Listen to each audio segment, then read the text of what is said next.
Hello student, myself Nafis Ahmed. Welcome to my online platform Brilliant Computer Institute. आज की class में जो हम क्वेश्चन कराने वाले हैं वो ड्यूरेशन हम लोग स्टार्ट किए थे। तो आज जो क्वेश्चन ये है, following in the balance sheet of X and Y, दो पार्टनर्स है। इससे पहले मैंने प्रीवियस क्लास में भी क्वेश्चन करवाया था, मतलब 2-3 क्वेश्चन हो गए अभी तक। तो आज ये क्वेश्चन जो कराएंगे इसमें भी हम रिलेशन अकाउंट बनाएंगे और पार्टनर्स कैपिटल अकाउंट और बैंक अकाउंट। तो मतलब क्वेश्चन कराते कराते आप लोगों को प्रैक्टिस भी हो जाएगा। तो following in the balance sheet of X and Y who are share profit and losses in the ratio 4:1। दो पार्टनर्स हैं, उनका प्रॉफिट शेयरिंग रेशियो जो है वो 4:1 है। और एज एट 31 मार्च 2024, मतलब 31 मार्च 2024 को बैलेंस शीट जो दिख रही है 2024 31 मार्च को, लायबिलिटी और एसेट। अब लायबिलिटी में क्या क्या गिवन है? 80,000 sundry creditors, bank overdraft, x brothers loan, Y's loan, investment fluctuation fund, capital account, bank debtors, provision stock, investment furniture, building, goodwill. ये हमारा एसेट और लायबिलिटी में गिवन है। अब एडजस्टमेंट में लिखा हुआ है the firm was dissolve. Firm क्या हो रही है? डिसॉल्व हो रही है। On the above date and the following arrangement were decided. अब फर्म जब डिसॉल्व हो रही है तो क्या क्या अरेंजमेंट हो रहा है? एक्स एग्री टू पे ऑफ हिज ब्रदर्स लोन। अब यहां पे एडजस्टमेंट में बोला गया है कि एक्स का जो ब्रदर्स लोन है, अब यहां पे एक्स ब्रदर्स लोन कौन है? आउटसाइडर है। जो एक्स पार्टनर्स है फर्म में, उसके भाई का लोन यहां पे है, मतलब फर्म ने को दिया था। और फिर वाइस लोन है, ये तो इनसाइडर है, ये आउटसाइडर है, तो ये चीज ध्यान रखना है। इन्वेस्टमेंट फ्लक्चुएशन फंड, तो ये जो एक्स एग्री कर रहा है कि जो उसके भाई का लोन था वो खुद पे करने के लिए बोल रहा है। तो इसका मतलब यहां पे ये है कि वाई एक्स जो है वो लायबिलिटी जो फर्म की थी वो टेक ओवर कर रहा है। एक्स फर्म की लायबिलिटी थी और एक्स टेक ओवर कर रहा है। तो फर्म की लायबिलिटी अगर टेक ओवर कोई पार्टनर्स करता है तो उसकी एंट्री क्या बनती है, वो हम लोग यहां पे करेंगे। फिर डेटर्स 5,000 प्रूव्ड बैड। डेटर्स हमारा 17,000 से था, अब उसमें से 5,000 रुपए का जो डेटर्स यहां पे बैड हो गया है, तो अब डेटर से जो रियलाइज होगा वो 12,000 रुपए ही रियलाइज होगा। फिर उसके बाद अदर एसेट रियलाइज्ड, इन्वेस्टमेंट 40%। अब इन्वेस्टमेंट से सिर्फ 40% रियलाइज हो रहा है। गुडविल 40% लेस से रियलाइज हो रहा है। One of the creditors of ₹5,000 was paid only 3,000। अब टोटल क्रेडिटर्स था 8,000 रुपए का, उसमें से 5,000 का जो क्रेडिटर्स था उसको सिर्फ पेमेंट कितना करना पड़ रहा है? सिर्फ 3,000। और जो रिमेनिंग 3,000 बचा उसको फुल अमाउंट पेमेंट करना है। तो टोटल 6,000 रुपए यहां पे पेमेंट करना होगा क्रेडिटर्स को। फिर लिखा हुआ है कि बिल्डिंग वॉर ऑक्शन फॉर ₹30,000। अब यहां पे बिल्डिंग 16,000 से क्वेश्चन में मेंशन था। अब बिल्डिंग जब ऑक्शन हुआ तो उसकी वैल्यू जो निकली वो 30,000 रुपए। अब 30,000 जो ऑक्शन पे उसकी बिल्डिंग की वैल्यू निकली, अब उसमें ऑक्शनर ने कमीशन लिया 1,000 रुपए। तो फाइनली जो बिल्डिंग से रियलाइज हुआ वो 29,000 रुपीस रियलाइज हुआ। फिर उसके बाद Y took over part of stock at ₹4,000।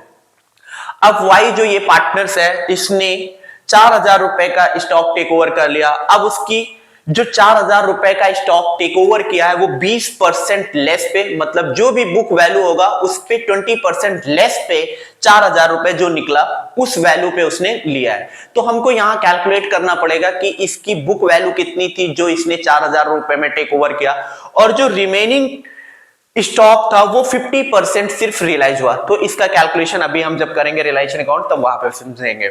फिर लिखा हुआ है Y agreed to accept an unrecorded asset. अब वाई जो पार्टनर है, अब उसने एक्सेप्ट किया एक फर्म का अनरिकॉर्डेड एसेट्स था, उसने टेक ओवर किया। किस?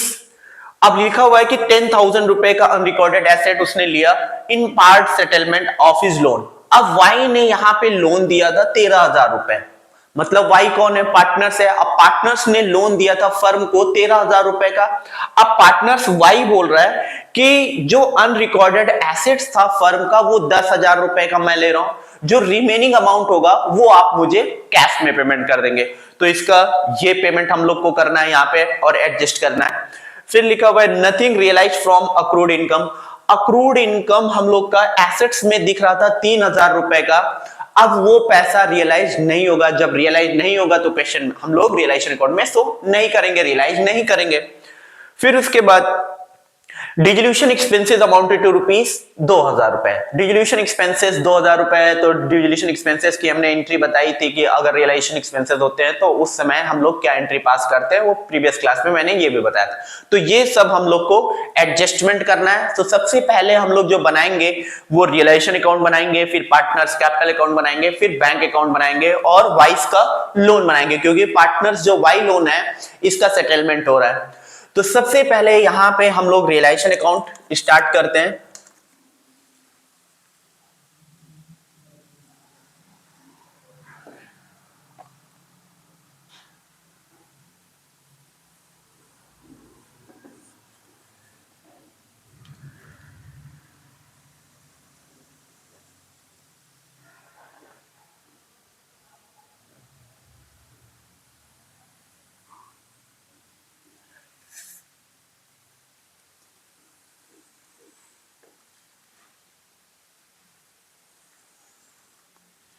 Realisation account,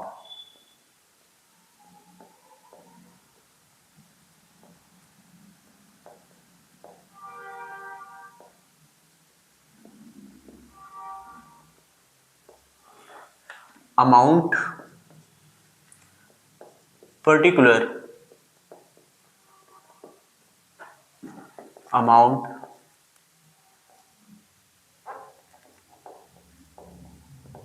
particular.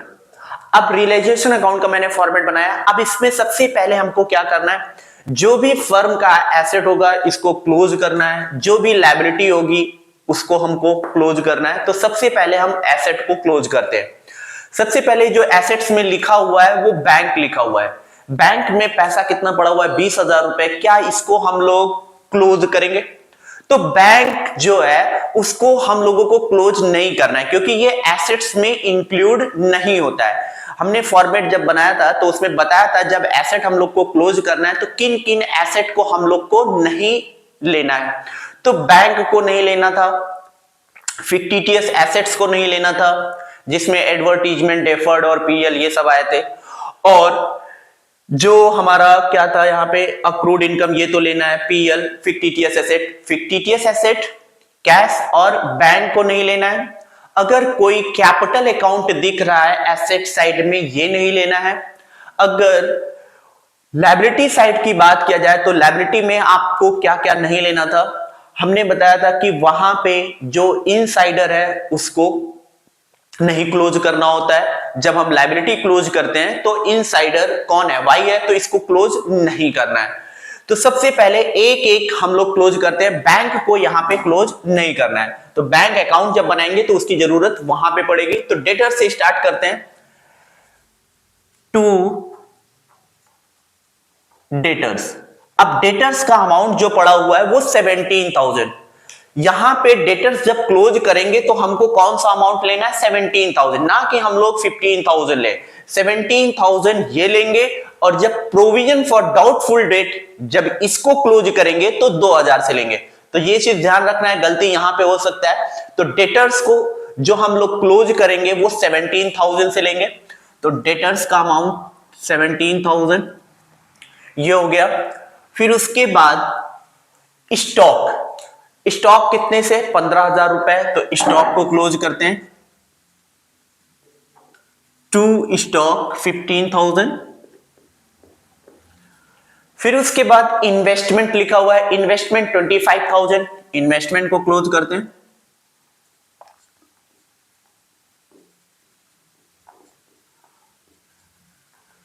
इन्वेस्टमेंट है 25,000। फिर उसके बाद फर्नीचर,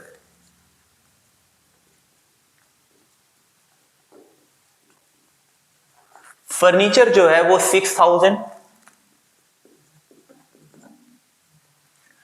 फिर बिल्डिंग,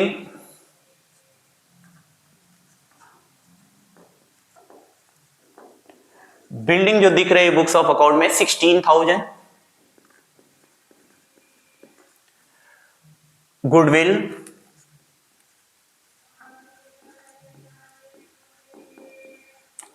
गुडविल है 10,000।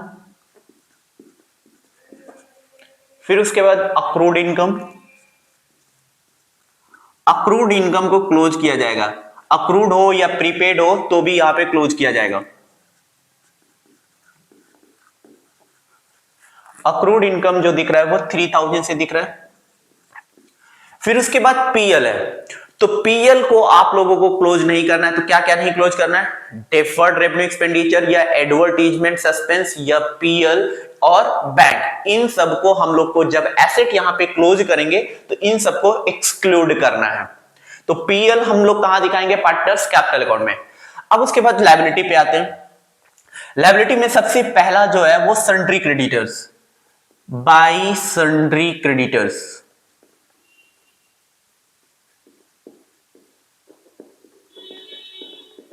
कितना, 8000। फिर उसके बाद बैंक ओवरड्राफ्ट, बैंक ओवरड्राफ्ट 6000। फिर एक्स ब्रदर्स लोन, यहां पे एक्स ब्रदर्स लोन है तो ये क्या है, इनसाइडर है या आउटसाइडर, एक्स ब्रदर्स लोन जो है वो आउटसाइडर है। यहां पे एक्स के भाई जो है वो लोन दिए थे फर्म को, तो ये एक्स का जो भाई है वो कौन है, आउटसाइडर है, तो ये यहां पे क्लोज किया जाएगा। इनसाइडर होता तो नहीं क्लोज करते। By x brothers loan 8000।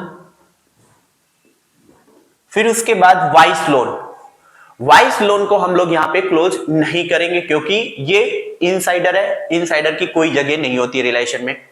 फिर इन्वेस्टमेंट फ्लक्चुएशन फंड, क्या इन्वेस्टमेंट फ्लक्चुएशन फंड को यहां पे क्लोज करेंगे, मैंने बताया था प्रीवियस क्लास में कि अगर इन्वेस्टमेंट फ्लक्चुएशन फंड को आपको यहां क्लोज करना है तो आप बैलेंस शीट में देखेंगे क्या इन्वेस्टमेंट है या नहीं है।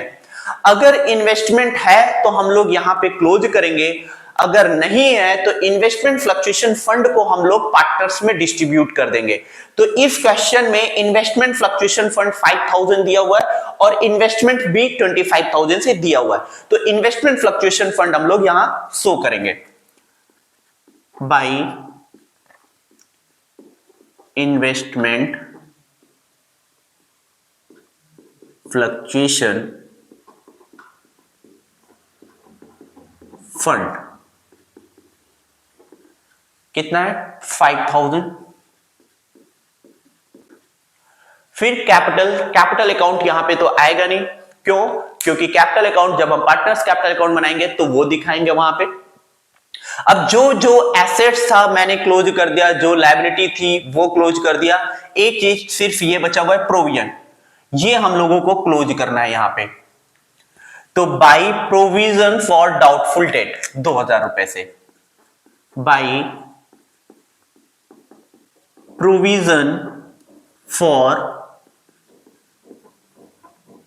डाउटफुल डेट 2000 रुपए से। तो प्रोविजन फॉर डाउटफुल डेट 2000 से यहां क्लोज करेंगे और डेटर 17000 से, ये चीज ध्यान रखना है। तो हमने एसेट्स में क्या क्या क्लोज कर दिया, डेटर्स क्लोज कर दिया, स्टॉक क्लोज कर दिया, investment, furniture, building, goodwill, accrued income, और उसमें sundry creditors, bank OD, brothers loan, investment fluctuation fund और प्रोविजन फॉर डाउटफुल डेट, ये सब मैंने क्लोज कर दिया। तो लायबिलिटी साइड हो गया, एसेट साइड मैंने क्लोज कर दिया। अब हम लोग एक एक एडजस्टमेंट पढ़ते हैं। सबसे पहला जो एडजस्टमेंट है, एक्स एग्री टू पे of his brothers loan. X कौन है, पार्टनर्स है। अब यहां पे जो पार्टनर्स के भाई था, यहां पर पार्टनर्स का भाई एक्स ब्रदर्स लोन जो दिख रहा था, अब एक्स बोल रहा है कि ये जो लोन दिया था मेरा भाई 8000 रुपए का, ये लायबिलिटी किसकी थी, फर्म की लायबिलिटी थी।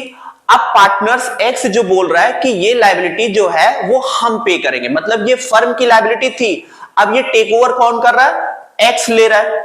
तो अगर कोई पार्टनर्स फर्म की लायबिलिटी है और वो टेक ओवर कर रहा है तो उसकी एंट्री क्या बनेगी, जब कोई पार्टनर्स लेता है लायबिलिटी तो एक्स कैपिटल क्रेडिट करेंगे और रियलाइजेशन अकाउंट डेबिट करेंगे। तो यहां पे जब लायबिलिटी टेक ओवर हो रहा है तो लायबिलिटी टेक ओवर की एंट्री क्या होती है, realisation account debit to X capital account. तो यहां पे क्या लिखेंगे, जो पार्टनर्स टेक ओवर कर रहा है उसको हम लोग क्रेडिट करेंगे और रियलाइजेशन को डेबिट करेंगे। तो realisation account debit to X partner capital, और ब्रैकेट में लिख लेंगे एक्स ब्रदर्स लोन।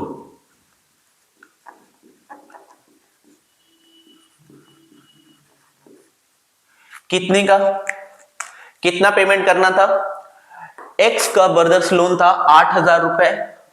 अब वो कौन पे करेगा, उसका जो उसके भाई का जो लोन था जो फर्म को दिया था, अब वो कौन पे करेगा, एक्स पे करेगा। तो एक्स 8,000 रुपए की लायबिलिटी टेक ओवर कर रहा है जो इसकी भाई की थी।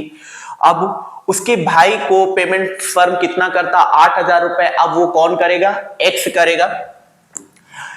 दूसरा, डेटर्स ऑफ ₹5,000 प्रूव्ड बैड। अब डेटर्स जो बुक्स ऑफ अकाउंट में दिख रहा था वो 17,000 से दिख रहा था डेटर्स। अब 17,000 में 5,000 रुपए का जो डेटर्स है, 17,000 में 5,000 रुपए का जो डेटर्स था वो क्या हो गया, बैड हो गया। बैड का मतलब अब वो पैसा नहीं मिलने वाला। तो फाइनल कितना अमाउंट डेटर से रियलाइज होगा, वो 12,000 रुपए रियलाइज होगा। तो यहां पे जो हम डेटर से पैसा रियलाइज करेंगे वो 12,000 रुपए। तो क्या लिखेंगे, बाई बैंक अकाउंट और ब्रैकेट में एसेट रियलाइज्ड। सबसे पहला जो होगा वो डेटर्स लिखेंगे।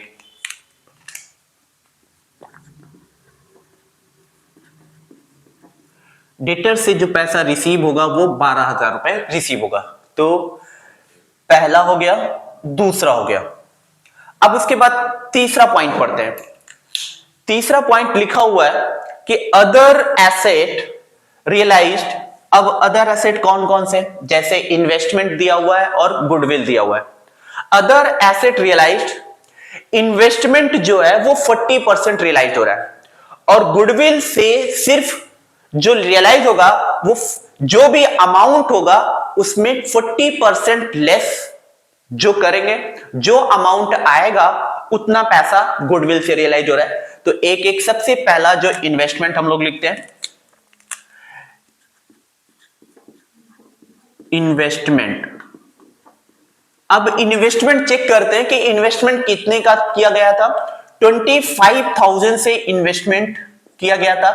अब उसमें से सिर्फ 40% रियलाइज हो रहा है। तो 25,000 का 40% कितना होगा, 10,000 रुपए। तो 10,000 रुपए यहां पे रियलाइज होगा। कैसे, 25,000 इंटू 40%, 0000, तो ये कितना आया, 250 into 40,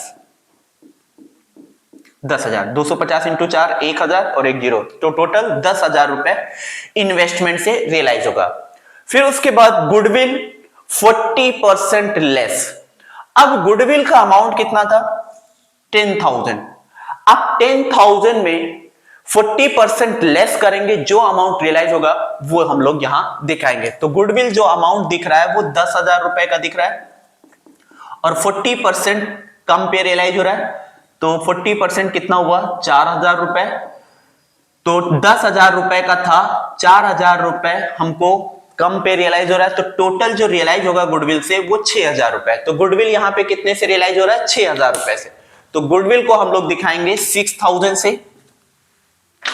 goodwill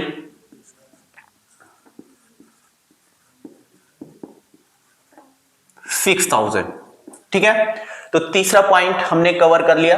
other asset investment जो गिवन था क्वेश्चन में 25,000 रुपए से, उसमें सिर्फ 40% ही रियलाइज हुआ।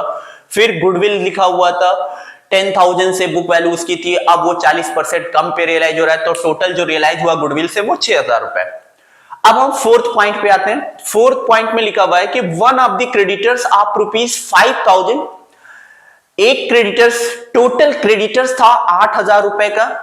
अब 8,000 में इस तरीके से इसको हम यहां पे दिखा रहे हैं, टोटल क्रेडिटर्स जो था वो 8,000 रुपए का था, ठीक है। अब इसमें से एक 5,000 का जो क्रेडिटर्स था, जिससे पैसा जो रियलाइज हुआ है वो 3,000 रुपए रियलाइज हुआ। 8,000 में 5,000 वो सॉरी रियलाइज कह रहे हैं, मतलब जो पेमेंट करना है क्रेडिटर्स को वो 3,000 करना है। मतलब टोटल क्रेडिटर्स को हम लोगों को कितना पे करना था? 8,000 रुपए पे करना था। अब one of the creditors of ₹5,000 was paid only 3,000। अब उसमें से 5,000 का जो क्रेडिटर्स जिसको हम लोगों को पे करना था 5,000 रुपए, अब उसको कितना पे करना पड़ रहा है? सिर्फ 3,000 रुपए। और जो रिमेनिंग 3,000 है वो उसको फुल अमाउंट पेमेंट करना पड़ेगा। तो टोटल जो क्रेडिटर्स को पेमेंट होगा यहां पे वो 6,000 से पेमेंट होगा। टोटल कितना था? 8,000 रुपए। फिर क्वेश्चन में मेंशन है कि one of the creditors 5,000 was paid only, 5,000 में सिर्फ उसको कितना पे करना है? 3,000 रुपए। और 8,000 में 5,000 ये हो गया, बचा कितना? 3,000। और 3,000 जो है उसको फुल पेमेंट करना है, तो टोटल कितना होगा? 6,000 रुपए। तो क्रेडिटर्स को यहां पेमेंट कितना जाएगा? 6,000 रुपए। तो यहां हम लोग क्रेडिटर्स का पेमेंट दिखा देते हैं। टू बैंक जितना पेमेंट होगा वो सब डेबिट साइड, क्या लिखेंगे? टू बैंक अकाउंट, और ब्रैकेट में लिख लेंगे क्रेडिटर्स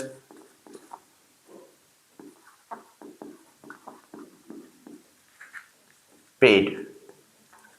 ये हो गया टोटल 6,000। यहां मेंशन कर दे रहे हैं 3,000 प्लस 3,000, टोटल 6,000 रुपए। ये हो गया। अब उसके बाद फोर्थ पॉइंट हो गया।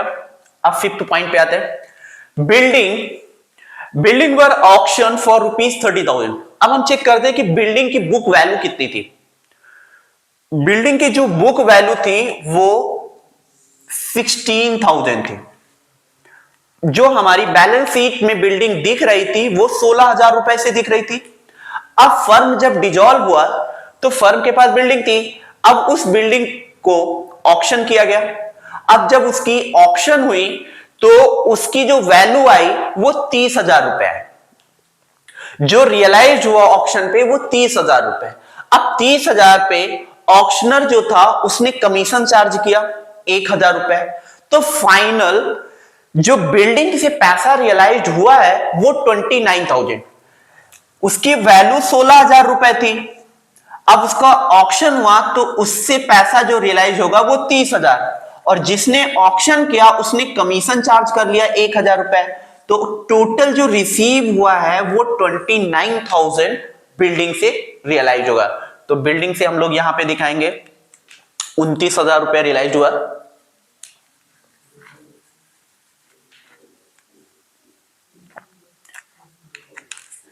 बिल्डिंग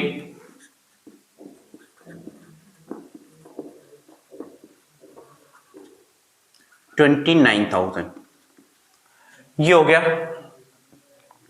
अब 6 पॉइंट पे आते हैं। 6 पॉइंट में लिखा हुआ है Y took over part stock at ₹4,000। अब वाई जो टेक ओवर स्टॉक कर रहा है वो पार्ट में कर रहा है, being 20% less then book value. जो ये 4,000 रुपए का स्टॉक लिया है वो 20% कम पे लिया है। तो इसका एक्चुअल अमाउंट कितना था, मतलब बुक वैल्यू कितनी थी? तो सबसे पहले हम लोग चेक करेंगे कि स्टॉक कितने से दिख रहा है। स्टॉक जो था वो 15,000 रुपए से था। अब 15,000 रुपए से स्टॉक था, अब उसमें से पार्ट जो है, एक पार्ट वाई टेक ओवर कर रहा है। अब कितना? जो 4,000 रुपए का लिया है वो 20% लेस पे लिया है। तो हम लोगों को पता करना है कि इसका बुक वैल्यू कितना था जो वाई ने 4,000 रुपए का लिया। यहां क्वेश्चन में मेंशन है Y took over part stock at ₹4,000 being 20% less than the book value and balance stock realise 50%। और जो बैलेंस स्टॉक का बचेगा वो 50% वहां से पैसा रियलाइज होगा। तो हम लोग पहले इसको पता करेंगे कि ये कितने रुपए का जो बुक वैल्यू था उसने जो 4,000 में लिया है तो उसकी बुक वैल्यू कितनी थी, क्योंकि बुक वैल्यू पे ही ये दिख रहा है। जो 15,000 रुपए का स्टॉक दिख रहा है ये बुक वैल्यू पे दिख रहा है। तो हमको यहां पे पता करना है कि इसकी बुक वैल्यू कितनी थी जो 4,000 में वाई ने टेक ओवर किया। तो कैसे निकालेंगे? ये जो 20% 4,000 पे लिया गया है, मतलब 20% लेस पे लिया गया है, तो इसका मतलब ये 4,000 जो है वो 80% के बराबर है। जैसे ये 4,000 रुपए जो है वो 20% लेस पे है, तो हमको इसको 100% बनाना है। तो इसको कैसे बनाते हैं? ये जो 20% लेस पे दिख रहा है 4,000, तो ये मान लो 80% के बराबर है कि नहीं है। जैसे ये 4,000 20% इसमें लेस है, जो यहां 4,000 रुपए दिख रहा है ये 20% इसके अंदर से लेस है ऑलरेडी। तो 20% जब लेस है तो ये कितने के बराबर होगा? 80% के बराबर होगा। जो ये 4,000 का अमाउंट दिख रहा है यहां पे जो टेक ओवर किया गया है वो 80% के बराबर है। जब ये 80% के बराबर है तो हम लोगों को 100% बनाना है। तो 100% कैसे बनाना होता है? तो 4,000 इंटू 100 डिवाइडेड बाई 80, 81 जा और 85 जा, तो ये 50 इंटू 100 5,000। तो इसकी जो बुक वैल्यू निकली 5,000 रुपए निकला। अब 5,000 रुपए का जो स्टॉक था वाई ने जो टेक ओवर किया है वो 4,000 में लिया है। अब इसको हम सेपरेट करते हैं। तो यहां पे 5,000 रुपए का जो स्टॉक था जिसकी बुक वैल्यू थी 5,000 रुपए, और वाई ने टेक ओवर कितने में किया? 4,000 रुपए में। रिमेनिंग कितना बचा 15,000 में? 10,000। 15,000 में 5,000 की बुक वैल्यू वाला जो स्टॉक था वाई ने टेक ओवर जो किया वो 4,000 में किया, तो रिमेनिंग कितना बचा? 10,000 रुपए। और 10,000 का जो स्टॉक बचा हुआ है वो वहां से जो पैसा रियलाइज हुआ वो 50% रियलाइज हुआ है। समझ में आया?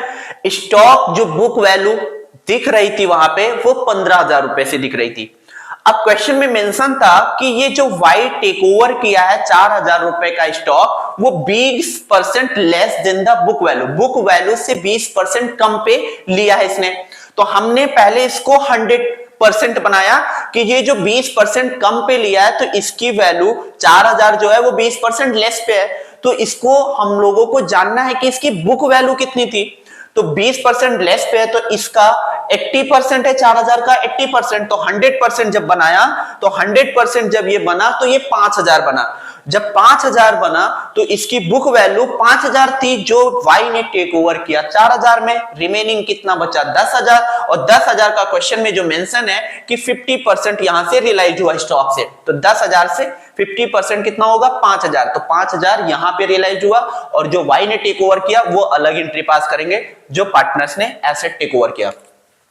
तो इसको रफ करते हैं फिर हम दिखाते हैं।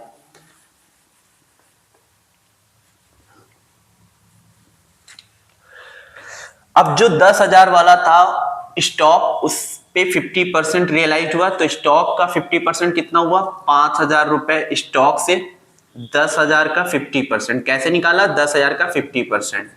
ठीक है, ये हो गया। अब जो वाई ने टेक ओवर किया 4,000 रुपए का ये हम लोग दिखा देते हैं यहां पे, बाई वाइज कैपिटल अकाउंट, और ब्रैकेट में हम लोग लिख लेंगे stock take over, partially stock take over.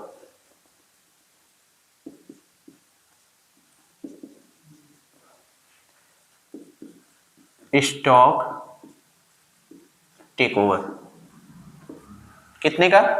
4,000 रुपए का, ये बाहर अमाउंट दिखा दिया। अब उसके बाद क्या बचा हुआ है,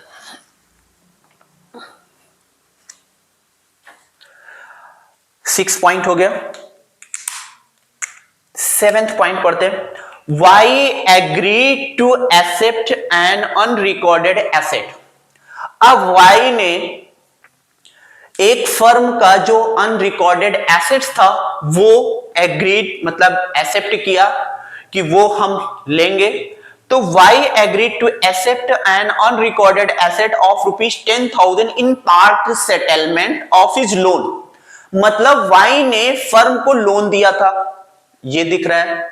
अब वाई जब फर्म को लोन दिया था वो कितना था, 13,000 रुपए का वाई ने लोन दिया था। अब वाई जो बोल रहा है फर्म से कि आपके पास एक अनरिकॉर्डेड एसेट है, वो भी 10,000 रुपए का, वो मुझे दे दो और जो रिमेनिंग अमाउंट है वो हमको कैश में पेमेंट कर दो।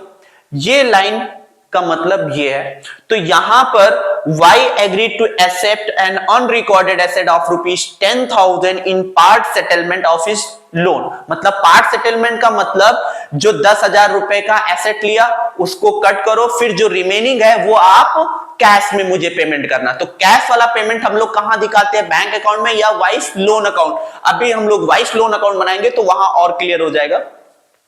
तो यहां पे जो 13,000 रुपए का पार्टनर्स ने लोन दिया था फर्म को, वो 10,000 रुपए का वो क्या ले रहा है, एसेट ले रहा है। तो यहां पे इनसाइडर है भाई। इनसाइडर मैंने क्या बताया था कि इनसाइडर की कोई जगह नहीं होती है। तो यहां पे फर्म का वो एसेट ले रहा है, तो हम लोगों को रियलाइजेशन अकाउंट में दिखाना पड़ेगा कि वाई ने लोन जो दिया था 13,000 रुपए का, वो 10,000 रुपए का वो अनरिकॉर्डेड एसेट ले रहा है। तो हम यहां पे कैसे मेंशन करेंगे, बाई वाइस लोन।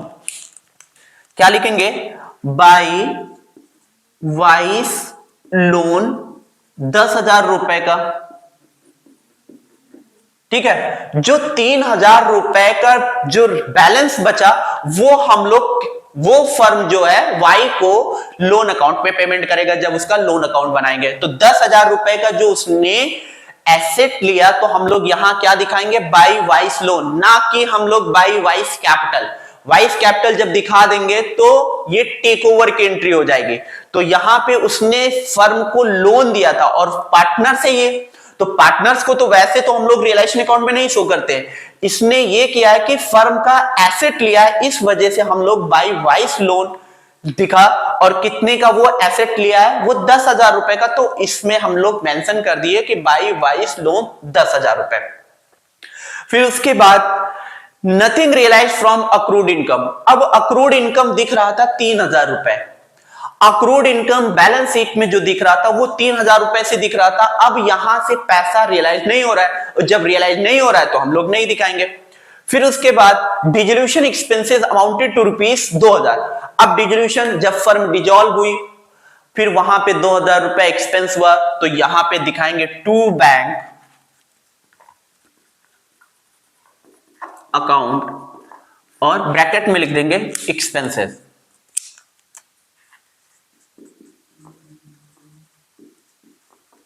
₹2,000।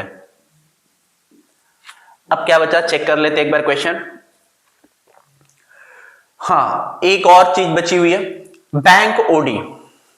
ठीक है, बैंक ओडी हमने इसका पेमेंट कर दिया, क्रेडिटर्स का पेमेंट यहां पे हो गया था।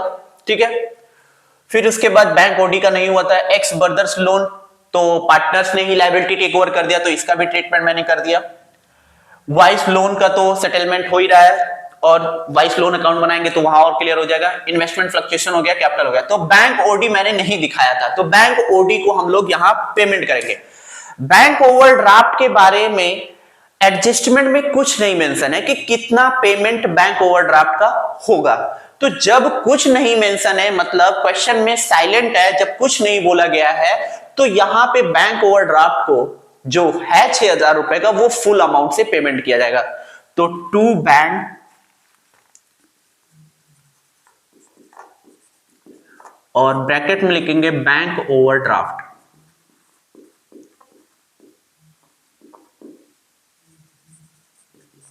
कितना, 6,000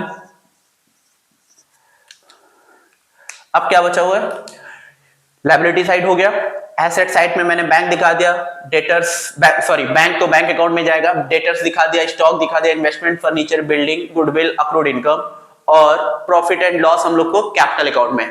तो डेटर्स क्लोज कर दिया, स्टॉक क्लोज कर दिया, और इन्वेस्टमेंट क्लोज कर दिया, फर्नीचर एक बार चेक कर लेते हैं, बिल्डिंग क्लोज कर दिया, गुडविल को क्लोज कर दिया, और अक्रूड इनकम क्लोज कर दिया। फिर पार्टनर्स कैपिटल 8000 वो था, टेक ओवर जो लायबिलिटी टेक ओवर किया था पार्टनर्स ने वो दिखा दिया, और क्रेडिटर्स को 6000 रुपए पेमेंट किया वो दिखा दिया, और बैंक ओवरड्राफ्ट का पेमेंट हो गया 6000 रुपए, और 2000 रुपए एक्सपेंसेस, तो ये मैंने पूरा कवर कर लिया।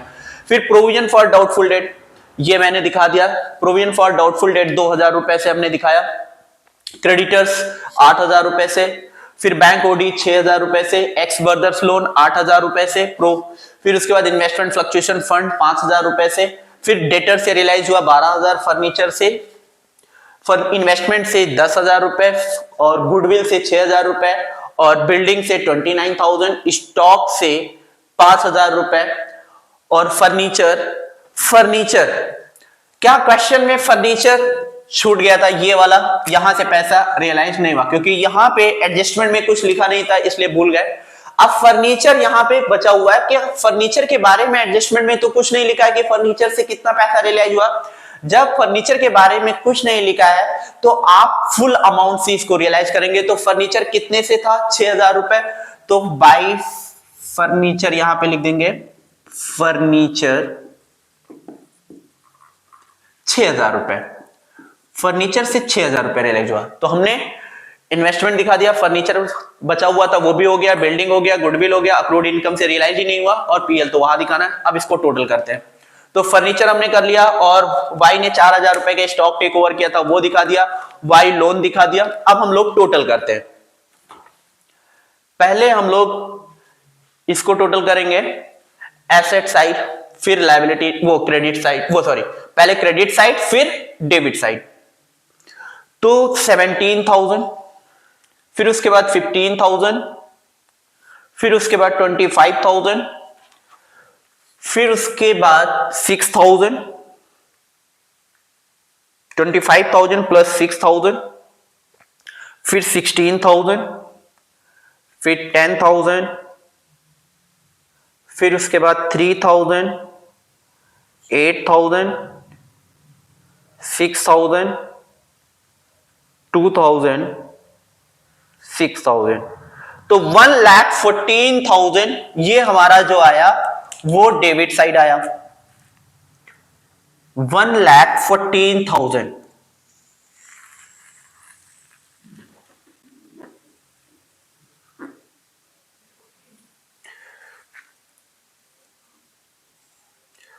जो डेबिट साइड आया 1,14,000। अभी हम अंदर नहीं लिख रहे हैं, पहले हम चेक कर लेते हैं किस साइड ज्यादा है।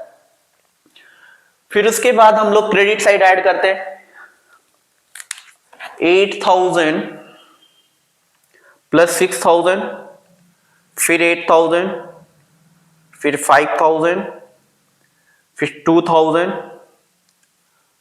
फिर उसके बाद इन सबको ऐड किया, 12, 10, 22, 6, 28, 28, 28, 56 प्लस 57 प्लस 62 प्लस 68, तो टोटल जो ये आएगा 68,000 आएगा, 68,000। तो 2,000 के बाद हम लोग को ऐड करना है 68,000, फिर उसके बाद 4,000, फिर 10,000। तो ये जो आया 1,11,000। क्रेडिट साइड जो आया 1,11,000। तो किस साइड कम है, ये साइड कम है। तब ये साइड जब कम है तो इस साइड जो आता है वो लॉस आता है, अगर ये साइड कम है तो इस साइड प्रॉफिट आता है। तो लॉस कितना आया, 1,14,000 में 1,11,000 हम लोग लेस करेंगे तो जो निकल कर आएगा वो 3,000 रुपए निकलेगा। अब इस 3,000 को हम लोग को ट्रांसफर करना है पार्टनर्स में, तो क्या लिखेंगे, बाई लॉस ऑन रियलाइजेशन,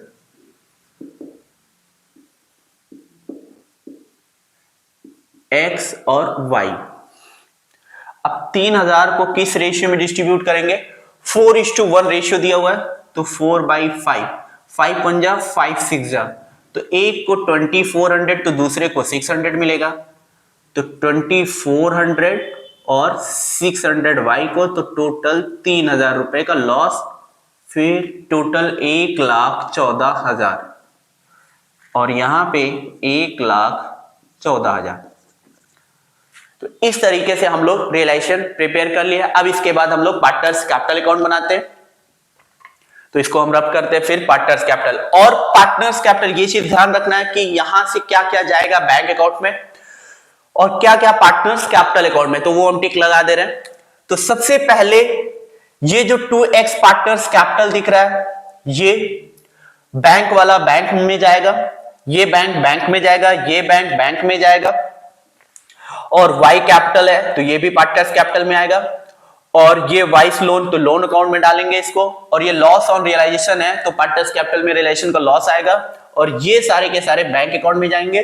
तो इन सबको ध्यान रखना है कि हम पार्टनर्स कैपिटल में इन लोगों को डालना है और बैंक अकाउंट में डालना है, जो जो बैंक दिख रहा है।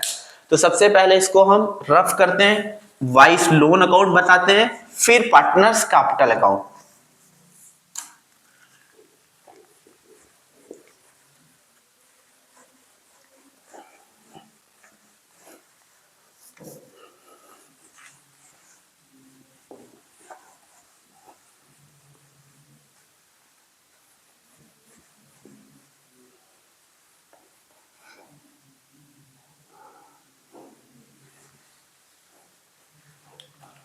Vice loan account,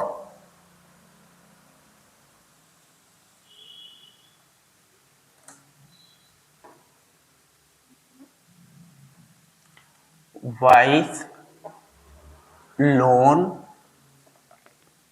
account.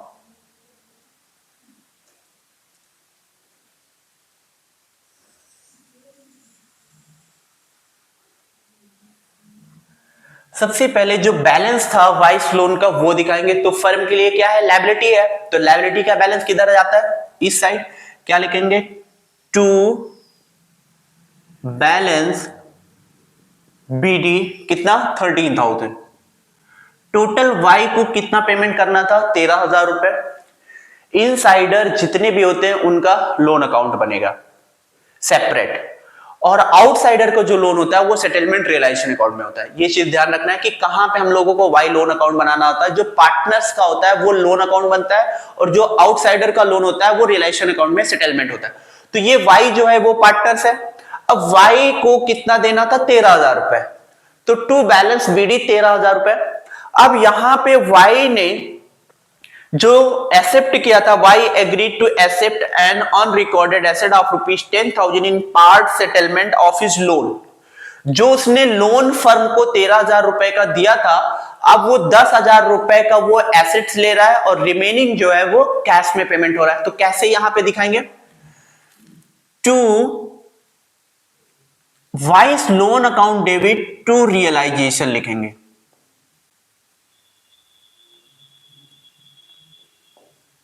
To realisation और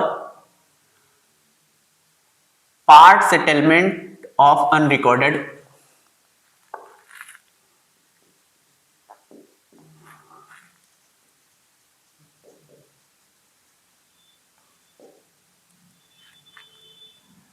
अनरिकॉर्डेड एसेट।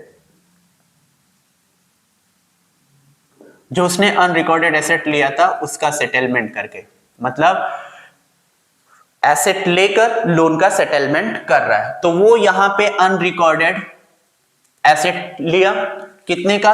10,000 रुपए का, और रिमेनिंग जो है वो 3,000 रुपए उसको पेमेंट किया जाएगा। तो टू बैंक अकाउंट 3,000 रुपए।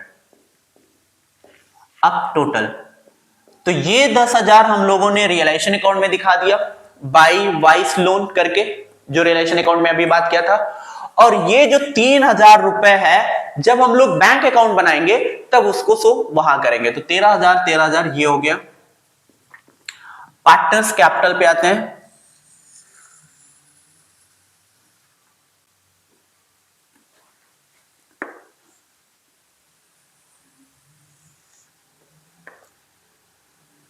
एक्स वाई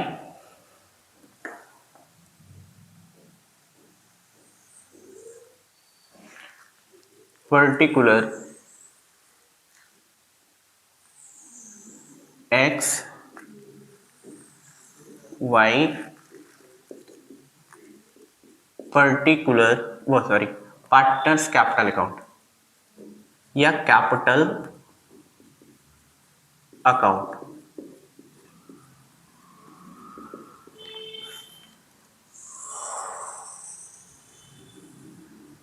कौन कौन है? एक्स और Y, Y x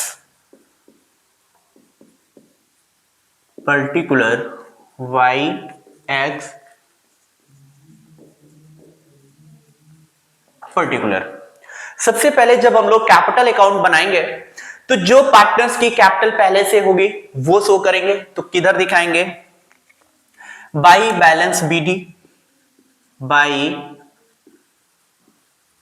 balance BD. कितनी कितनी कैपिटल है? 50,000 और 30,000। तो पार्टनर्स कैपिटल अकाउंट जैसे हम लोग प्रिपेयर करेंगे तो जो भी कैपिटल बैलेंस शीट में दिख रही है वो कैपिटल को हम लोग पार्टनर्स कैपिटल अकाउंट में दिखाएंगे। फिर रियलाइजेशन में जो लॉस आया वो दिखाएंगे। तो रियलाइजेशन का प्रॉफिट हम लोग पार्टनर्स कैपिटल में ये साइड दिखाते थे और लॉस आएगा तो हम लोग ये दिखाएंगे। तो रियलाइजेशन अकाउंट में लॉस किस साइड आएगा? Credit side. और लॉस को पार्टनर्स कैपिटल अकाउंट में किस साइड दिखाते हैं? Debit side. तो क्या लिखेंगे? टू रियलाइजेशन अकाउंट, ठीक है, या टू रियलाइजेशन अकाउंट लिख के फिर ब्रैकेट में लॉस लिख देंगे। टू रियलाइजेशन अकाउंट और यहां पे हम ब्रैकेट में मेंशन कर देंगे कि ये लॉस का है। और लॉस कितना कितना हुआ था? एक को 2400 और एक को 600। तो 2400 और 600। सबसे पहले इन दोनों को हम लोगों को दिखाना है। कैपिटल जो होगा वो दिखाएंगे और जो रियलाइजेशन पे लॉस हुआ वो दिखाएंगे।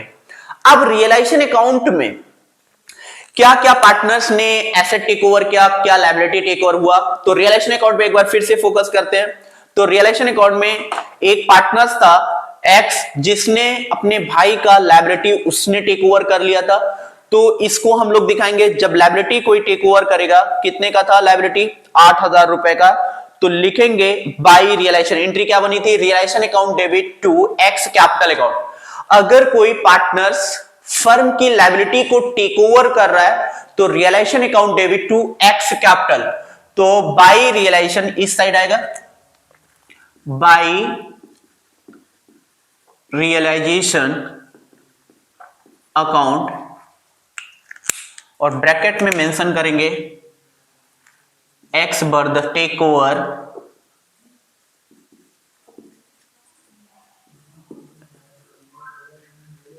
X brothers loan.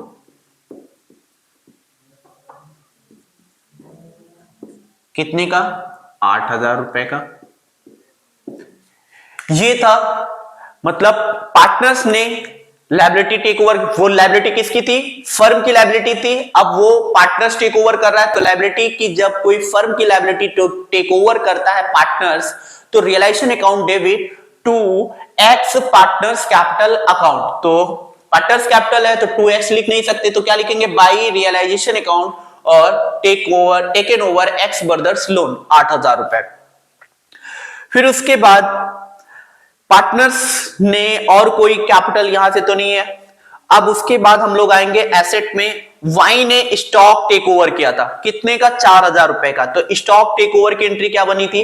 Vice capital account debit to realisation account. तो वाइस कैपिटल डेबिट है तो वाइस कैपिटल तो हम लिख नहीं सकते, तो टू रियलाइजेशन यहां पे लिखेंगे। To realisation account stock taken. कितने का था? 4,000 रुपए का। किसने लिया था? वाई ने लिया था। कितने का? 4,000 रुपए का। तो वाई में हम दिखाएंगे 4,000 रुपए।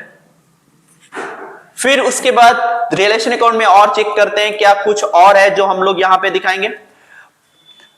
जो रियलाइजेशन अकाउंट में था वो हमने सब कुछ कवर कर दिया, लॉस दिखा दिया, और रियलाइजेशन में स्टॉक टेक ओवर किया था पार्टनर्स ने, वो शो कर दिया। एक पार्टनर्स ने लायबिलिटी फर्म की टेक ओवर किया था, वो मैंने दिखा दिया। अब हम लोग बैलेंस शीट चेक करते हैं, जो हम लोगों ने नहीं दिखाया था उसको हम लोग पार्टनर्स कैपिटल अकाउंट पे दिखाएंगे। इन्वेस्टमेंट फ्लक्चुएशन फंड तो हो ही गया था, हम लोग वहां पे दिखाई दिए थे। अगर यहां इन्वेस्टमेंट नहीं होता तो ये यहां पे ही आता। अब यहां पे प्रॉफिट एंड लॉस दिया हुआ है, हम लोगों ने रियलाइजेशन अकाउंट में नहीं दिखाया था। तो प्रॉफिट एंड लॉस, इसका क्या मतलब है? अगर ये डेबिट बैलेंस शो करता है तो इसका मतलब लॉस, अगर यहां पीएल होता है तो प्रॉफिट है। तो इस लॉस को जब हम लोग पार्टनर्स कैपिटल अकाउंट में दिखाएंगे तो क्या एंट्री बनेगी? रियलाइजेशन अकाउंट डेबिट टू, जो लॉस कितना कितना था, जो पार्टनर्स कैपिटल अकाउंट में लॉस जो आएगा वो प्रॉफिट एंड लॉस 10,000 रुपए है। तो लॉस को हम लोग रियलाइजेशन अकाउंट में दिखाए नहीं थे, अब इसको हम लोग लॉस को इधर दिखाएंगे, और लॉस कितना है? 10,000 रुपए, और 10,000 को हम लोग दिखाएंगे क्या?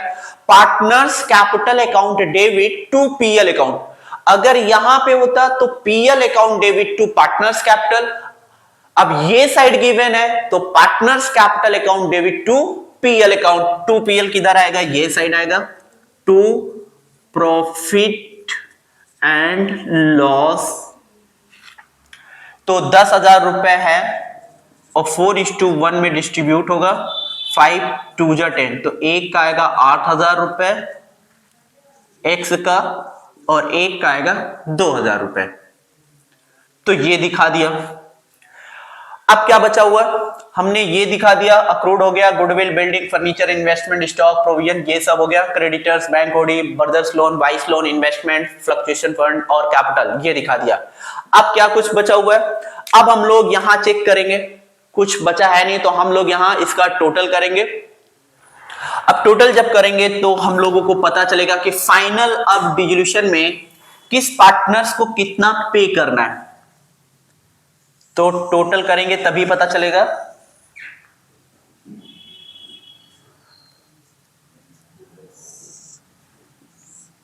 अब x का जो ये क्रेडिट साइड है और ये डेबिट साइड है, तो एक एक x का जो क्रेडिट साइड है वो 58,000, टोटल जो x का आया वो 58,000, और x का जो डेबिट साइड है ये 58,000 क्रेडिट साइड, और डेबिट साइड 8,000 प्लस 2,400, 10,400, टोटल कितना है डेबिट साइड? 10,400। तो बैलेंस कितना आया ये चेक करते हैं। लेस करेंगे 0 0 6 7 4, 47,600। टू बैंक लिखेंगे यहां पे। टू बैंक यहां क्यों लिखेंगे? क्योंकि यहां पे फर्म डिजॉल्व हो रही है, फर्म बंद हो रही है, तो किस पार्टनर्स को कितना पे करना है, किससे कितना लेना है, तो यहां पे फाइनल अमाउंट पता चलेगा पे। तो ब्रैकेट में फाइनल अमाउंट पेड 47,600, टोटल 58,000, 58,000 ये हो गया। अब y का टोटल करेंगे, ये 30,000 है, 30,000 रुपए, और ये साइड कितना है? तो यहां पे क्रेडिट साइड जो है वो 30,000 रुपए दिया हुआ है, डेबिट साइड 2,000 प्लस 4 6,000 प्लस 6 6,600, तो 0 0 4 3 2 23,400। तो यहां जो बैलेंसिंग फिगर आया वो 23,400 और टोटल 30,000। फाइनल पार्टनर्स को पेमेंट कितना जाएगा? एक्स को 47,600, वाई को 23,400। तो ये भी हम लोग जब बैंक अकाउंट बनाएंगे तो ये भी हम लोग शो करेंगे, और ये 3,000 रुपए बैंक अकाउंट जब बनाएंगे तो इसको भी हम शो करेंगे। तो इसको रफ करते हैं, फिर बैंक अकाउंट में हम लोग क्या क्या दिखाएंगे वो हम बात करते हैं।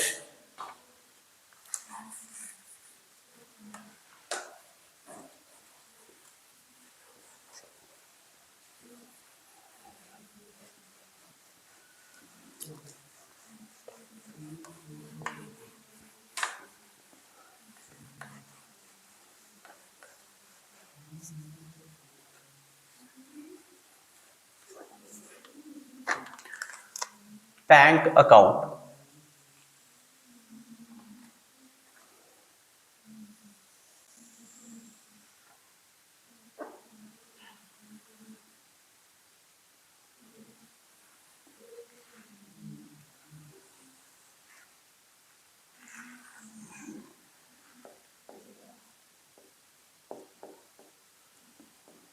Bank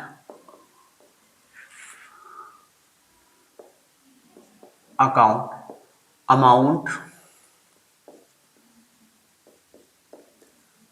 particular amount, particular.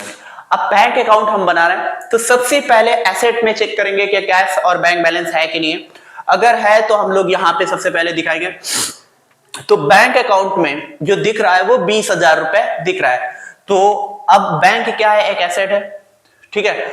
अगर बैंक अकाउंट में कुछ पैसा दिख रहा है तो ये क्या है, एसेट्स है फर्म का।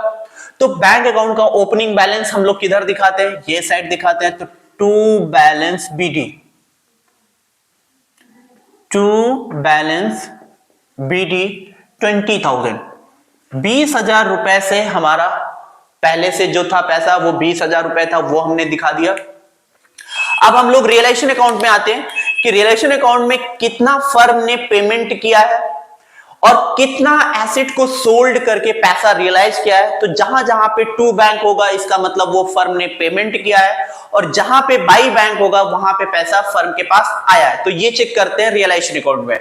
तो रियलाइजेशन अकाउंट में आते हैं सबसे पहले डेबिट साइड कि कहां पे उसने पेमेंट किया। तो सबसे पहले टू बैंक क्रेडिटर्स को पे किया, तो एंट्री यहां पे क्या बनी होगी, realization account debit to bank. तो realisation account debit to bank creditors को पे किया था, तो क्या लिखेंगे, टू बैंक तो लिख नहीं सकते क्योंकि बैंक अकाउंट बना रहे हैं, तो हम लिखेंगे by realisation, by realisation account paid to creditors. कितना, 6,000 क्रेडिटर्स को पे किया गया था।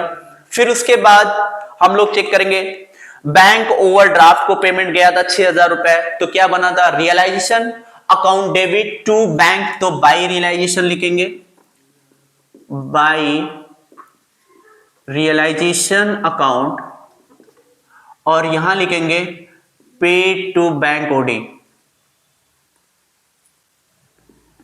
पेमेंट टू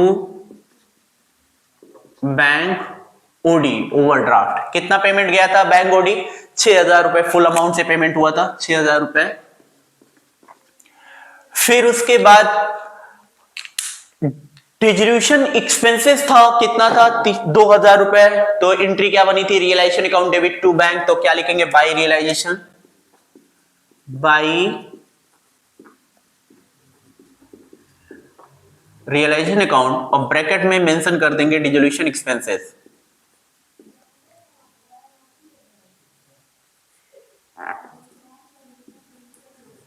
डिसोल्यूशन एक्सपेंसेस 2,000 रुपए। फिर रियलाइजेशन अकाउंट में हमने डेबिट साइड सब कुछ कर लिया, 6,000 जो क्रेडिटर्स को पे किया गया था वो दिखा दिया, और ओवरड्राफ्ट का दिखा दिया 6,000 रुपए, और डिसोल्यूशन एक्सपेंसेस 2,000 वो पेमेंट किया था वो दिखा दिया। अब कहां कहां से पैसा आया था, debtor, investment, furniture, goodwill, building, stock, तो यहां से पैसा आया था। तो एंट्री क्या बनी थी, bank account debit to realisation, तो ये साइड अब आएगा, जो पैसा रियलाइज होगा बैंक अकाउंट में डेबिट साइड आएगा। तो लिखेंगे टू रियलाइजेशन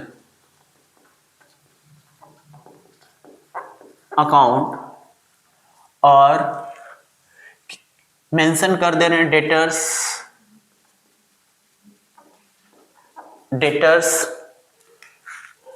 इन्वेस्टमेंट, फिर उसके बाद फर्नीचर, गुडविल,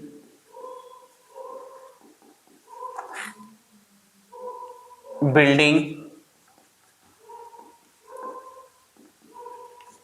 फिर उसके बाद स्टॉक। तो डेटर से रियलाइज हुआ था 12,000 रुपए, इन्वेस्टमेंट से रियलाइज हुआ था 10,000 रुपए, फर्नीचर से रियलाइज हुआ था 6,000, गुडविल से रियलाइज हुआ था 6,000 रुपए, बिल्डिंग से रियलाइज हुआ था 29, स्टॉक से रियलाइज हुआ था 5,000। तो यहां से पैसा रियलाइज हुआ था। तो टोटल 12, 10, 22, 6, 28 और 6, 34 और 5, 39, 9, 48, 20, 68। टोटल जो पैसा आया था फर्म के पास वो 68,000 आया था। तो हमने ये कवर कर लिया। अब यहां पे एक पेमेंट और गई थी, जो वाई का टोटल जो पेमेंट जाना था वो 13,000 रुपए का पेमेंट जाना था। उसने 10,000 रुपए का फर्म का अनरिकॉर्डेड एसेट लिया था, तो 3,000 रुपए वहां बचा हुआ था। तो 3,000 रुपए ये पेमेंट जाएगा जो हमने वाइस लोन में दिखाया था। तो क्या एंट्री बनी थी? Y's loan account debit to bank.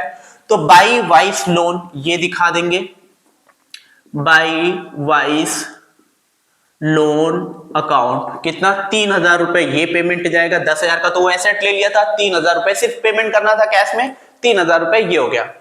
अब हम लोग पार्टनर्स कैपिटल अकाउंट में आते कि वहां पे कितना पार्टनर्स को देना था, एक्स और वाई को। तो ये लिखेंगे, वहां एंट्री क्या बनी थी? जो बैलेंसिंग फिगर से मैंने निकाला था 47,600 और 23,400। तो वहां एंट्री जो बनी थी कैपिटल अकाउंट में, टू साइड आया था, X capital Y's capital to bank आया था। तो X capital debit Y's capital debit to bank. तो यहां लिखेंगे बाई एक्स कैपिटल,